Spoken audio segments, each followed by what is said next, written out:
行离台湾的街路，到底就要承受偌大的风险呢？台湾的交通状况，捌互外国媒体经体是行人地角。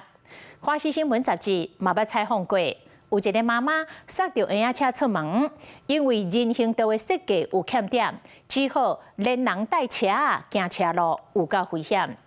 2023年的4月，立法院修正通过《交通处罚条例》，针对行人安全的保障，虽然有新规定，但是伤亡的事故也是一直在发生。2024年，各县市政府陆续选定危险路口来做改善。同一时间，内政部国土管理署嘛伫个网络发起着街道医生票选活动，希望透过公民的力量进行道路改造的行动。但是，到底要用什么款的方式来变更着路口原有的设计？地方有无同的声音。想要来建立着以人为本的交通环境，就要克服什么款的难题甲挑战呢？这回来探讨。很不友善啊，因为你看，我们光是从那边走过来，然后就很多骑了，我们要上上下下，又要推那个婴儿推车的时候会比较不方便。台湾的城市从街道环境来看是病入膏肓。道路的改造，人知不知道如何去使用它，它也是一个很重要的一环。台湾民众其实已经受够了，台湾需要改造路口是99%，每一个路口都有问题。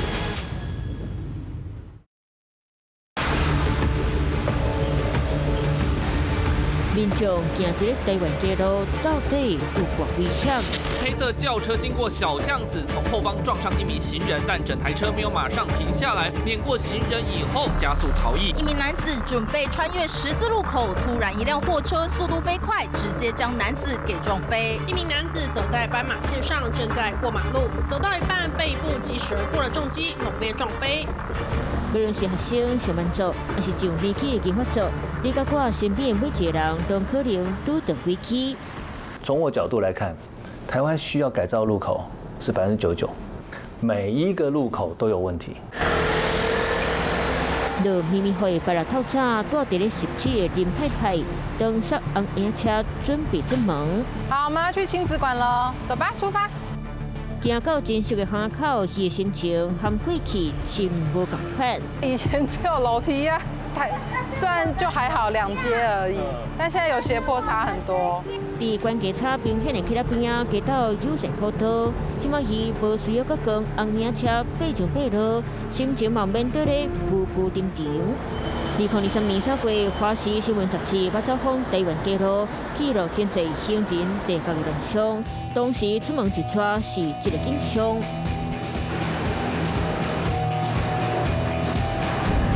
这里很危险，要小心，因为我怕他们没有注意到我们，他们随时要左转。像这一台，他们不会看。车辆不爱让民众先行，公车站牌嘛占规个人行道，民众是要行过，敢若当冒性命危险，行到车道。因为我违规了，我就被迫得到马路上面。要是发生事情，也是他先被撞。过年外，咱对林太太订回到同款的路口，民众捌寸步难行的街路，已经慢慢开始有一个变化。以前推车推过来的时候，它人行道比较窄，就是要推得很刚好，不然轮子会掉下去。然后现在看起来是有拓宽，然后铺平，比较好方便轮子推啦。当年透过华视新闻杂志报道，捌真危险的路口已经得到各界关注。媒体监督力量促成街路改善。采访这一天拄等假日，连看到工程团队也搁伫咧街路赶工。我们现在是新北市的养工处在做辖区内的那个危险路口改善。现在就行车线要退缩，让车子在转弯处不会让 A、B 柱挡到，所以就不会有危险的状况。为期1个月危险路口改造工程，希望减少人甲车的冲突，行人安全向前行。台湾等政府才下过这一步。这我觉得其实都是人命换来的，用人命堆叠出来的改善啦。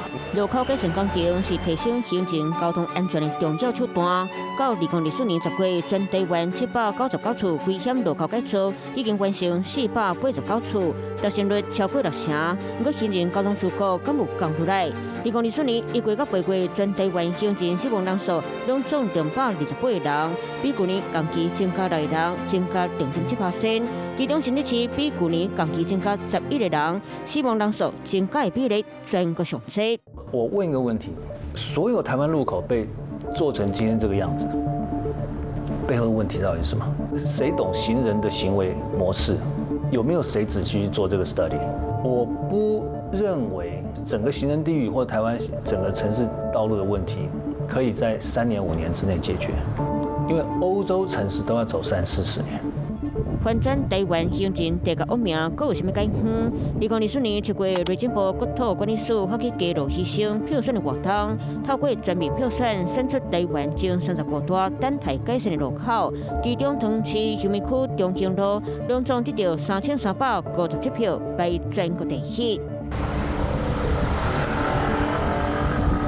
伫咧步行火车头正对面游民中兴路，规工真侪人甲车，到底这个路段存在倒一寡交通危机？咱对长期翕交通主题 YouTuber 吴尚虎来现场看。这边就可以看到，就是这个人行道上面就一根电线杆，然后刚好插在人行道的正中央嘛。所以说，如果说我今天是一个就是坐轮椅的，然后如果要通过这个电线杆外的话，那可能就是会必须要去用到这个柏油路的空间。那再往前走的话，就可以看到，就是我们人啊，就是要直接绕过这个电线杆，对，然后再往前呢，除了汽车之外，那其实机车也会停在上面。车辆违规停靠，电火条瓦踩伫咧人行道中，行人想要行煞寸步难行，咱行无到100公尺，就已经来到人行道上坡。这个时阵，佫出现新的难题。再往前面的路段，那基本上来讲，大概就是要走在骑楼里面哦。那可以看到这个骑楼上来之后啊，那骑楼基本上啊也是高低不平的状态啦。假设说我们今天真的是做一个骑楼整平计划好了，那其实可以看到最后面到这边的话，就会变成它是一堵墙，就直接挡在前面，很不友善啊。因为你看，我们光是从那边走过来，然后就很多骑楼，我们要上上下下，又要进去再出来，尤其是带小孩或是那个推那个婴儿推车的时候，会比较不方便。气候真侪阻街，咱刷落来到市下，规用市街街路，人甲车小前路，经常市区为面，互人看到心惊胆吓。这边除了我们可以看到有一般我们传统上面可能是一些什么机车啊、自小客车这一种，我们可能一般民众生活上面可能会使用到的车子之外，那其实包含到现在可以看到，就有一台大货车就直接开过来了，好危险哦！对，你看那个阿嬷，后面那个阿嬷。其实我们现在就可以看到，就是现在明明没有车嘛，那但是他们想要过马路的时候，就会觉得有点紧张啦，然后决定不过了，他直接转走了。有人行道，但还是会停车啊，因为我习惯了啦。对啊，就自己小心一点就好。透过地图进一步分析，中兴路跨境火车头沿路接近1公里的道路，商圈发达，主体济土。附近除了水波国小和地平高中，大概超过5000位学生来去，未来包含总户数超过700户2位主体，容易伫咧遮设立。若是大量的过来人口入来，恐惊对当地交通造成更加大压力。最根本的方式来讲的话，应该是说是从整个道路设计来讲，都要必须要去做改善。中兴路它的路宽是15公尺，你说要去配置说是双向各一车道的道路，然后再加上说2侧可能还要再有停车格，2侧还要再有人行道，其实都还是绰绰有余的一个空间呐。吴尚虎大学读的是地理系，长期关心机车路权和道路环境。2017年，伊创立频道，常在地理网络顶有推广个温暖，回看台湾的交通议题。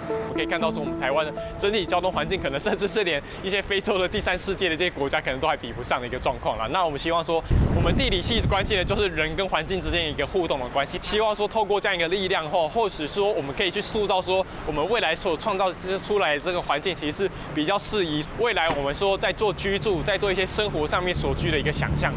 公民力量敢会当翻转台湾交通危机的巨大动力，对加入牺牲的票选结果，地方有无同款的见解？其实我们附近这样没有很同意，因为你这样挖的话，会影响我们这边很多的生意。我从小在这边长大嘛，那我们小时候这样走的时候，我也没被车撞过。他这次要弄个2年3年，不知道几年，哇，那大家都不用做了。于台北市大安区的安区街，也在这一次接到医生的票选结果当中，获选了全国待改造路口的第7名。我们现在实际来到现场，发现这里不只有传统市场，周边还有许多的店家林立，往来的人车可以说是非常的多。但我们也实际发现，这个路的两旁并没有人行道，行人只能走在车道上，看起来是非常的危险。但现在究竟该不该改造，要怎么改造，地方却传出了不同声音。地方要改造，你知道这个票选吗？我不知道。啊，你觉得这个地方有需要改造吗？不要了。怎么说？因为你这个市场旁边啊，给你说改善的没有用啊。那假如说市政府想要这边做人行道，你怎么看？我觉得不好，因为变得更窄，反而更危险吧。面对各界质疑，地方政府头壳没得烧。一个地方的一个路型要改造，通常需要的一定要有在地的支持，因为他们是最直接生活在这里的人。然后可是，在国土处这个计划少了一个前置的这样子的一个作业。我们整个计划应该是这样讲，先定义空间。中央的票选好像也只有选路段，完全没有说明问题在哪里，要改的究竟是行人还是停车问题？我们会希望补助地方政府先做规划跟工作坊，就是大家就是把心静下来，就想想看，目的是要改善我的环境。那做人行道其实只是方式的一种，而不是唯一。一个是喜，一个是忧。喜的是动起来了，忧的部分是该要怎么动。急的结果会让我们这几年都投入大量的资金，然后也会让公务人员疲于奔命。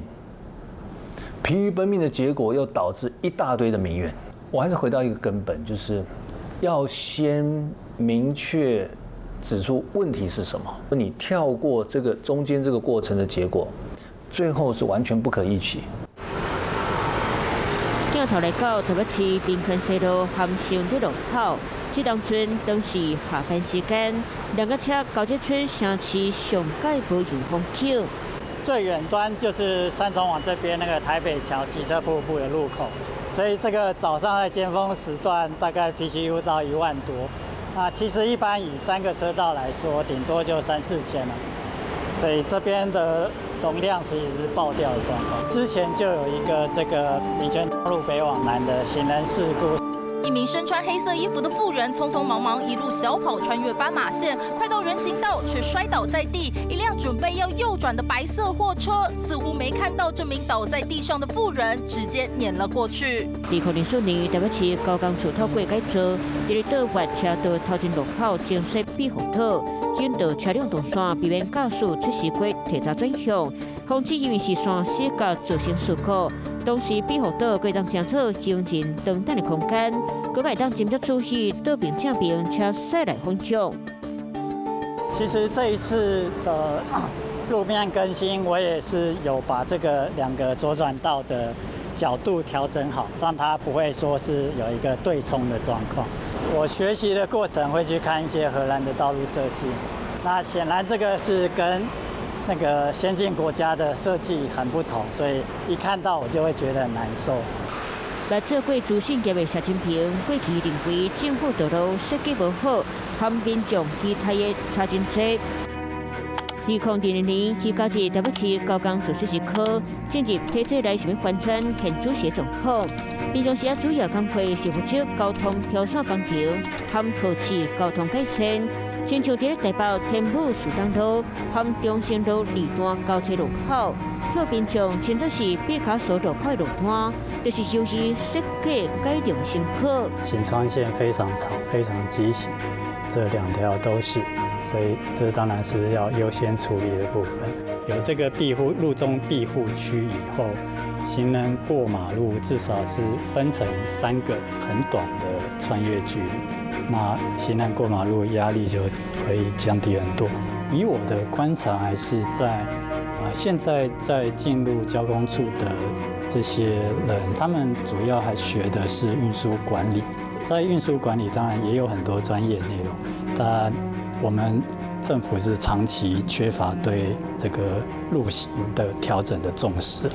为着让道路更加符合人甲车的需求，谢清平做真侪测验，亲像整理车流动线，将漂线重新设计，同时倒越车路头前路封闭为做发线，防止车辆经过路口时变换车道，引起事故。缩小路口，校正行路线，精细闭合轨设计，拢互行程过大路唔免行到疲惫喘。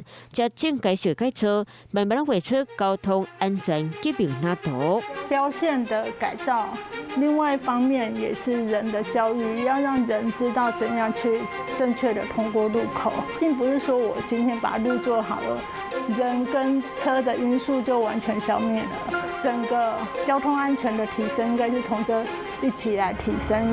改变现况，一定是要去做对话。那也许每一个人应该都是街道医生，每一个人应该都要有义务去维护别人的安全。台湾民众其实已经受够了，如果不是受够了，台湾不会这么风起云涌。做个人行道，这个很简单的土木工程，但它却是最复杂、最复杂的社会改造工程。整个社会对于一个好的城市街道的认知，要重新被建立。建设以前为本的交通环境，必须要颠覆过去追求通顺的行车思维。每一位驾驶人到目的地了后，嘛拢是行前，反转行前第个恶名收效课题是，要如何互你含我行伫咧街路，都会当安全无问题。